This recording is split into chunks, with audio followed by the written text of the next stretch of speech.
కోనేటి ఆదిమూలం అసంతృప్తికి అదే మూలం. కోనేటి ఆదిమూలం పార్టీ మారతారా? టీడీపీకి గుడ్ బై చెబుతారా? అసలు ఆయన అసంతృప్తికి కారణం శంకర్ రెడ్డేనా? ఎన్నికల ఖర్చు ఇస్తే ఎమ్మెల్యే పదవికి రిజైన్ చేస్తామని ఆయన కుమారుడు సుమన్ చేసిన వ్యాఖ్యలపై ఆదిమూలం రియాక్షన్ ఏంటి? కోనేటి ఆదిమూలం వ్యవహారం కొలిక్కి వచ్చినట్టే కనిపిస్తోంది. శంకర్ రెడ్డికి తనకు మధ్య విభేదాలు లేవన్నారు ఆదిమూలం. అధికారుల అత్యుత్సాహం వల్లే నియోజకవర్గంలో సమస్యలు తలెత్తాయన్నారు. అధికారిక కార్యక్రమాల్లో ఎమ్మెల్యేను కాదని శంకర్ రెడ్డికి ప్రాధాన్యత ఇస్తూ అధికారులు అతి చేస్తున్నారని మండిపడ్డారు. నాకు శంకర్ రెడ్డికి వివాదం లేదు, ఏమి లేదు. మేమంతా ఒకటి ఉన్నాము. ఎవరైనా కూడా పార్టీ కోఆర్డినేటర్ నియమించింది. పార్టీ కోఆర్డినేటర్ తర్వాత కొంతమంది అధికారులు అతను వెంబడిపోతున్నారు. ఇది ప్రభుత్వం ఎక్కడ కూడా ముఖ్యమంత్రి కానీ స్పీకర్ కానీ ఎవరైనా కూడా ఎమ్మెల్యే కాదని చేయమని ఎవరు ఆదేశించలేదు. కానీ ఈ అధికారులు కొంతమంది అతివృష్టి చూపిస్తున్నారు.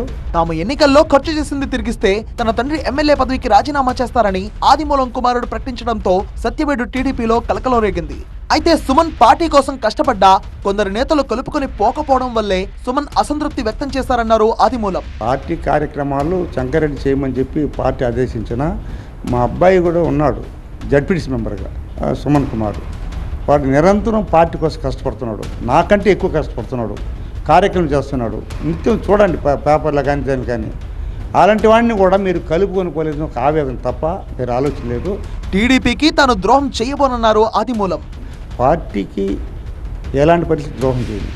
పార్టీలో నాకు నిత్యం కూడా ముఖ్యమంత్రి గారు అన్ని రకాల నాకు సహాయం చేస్తున్నారు.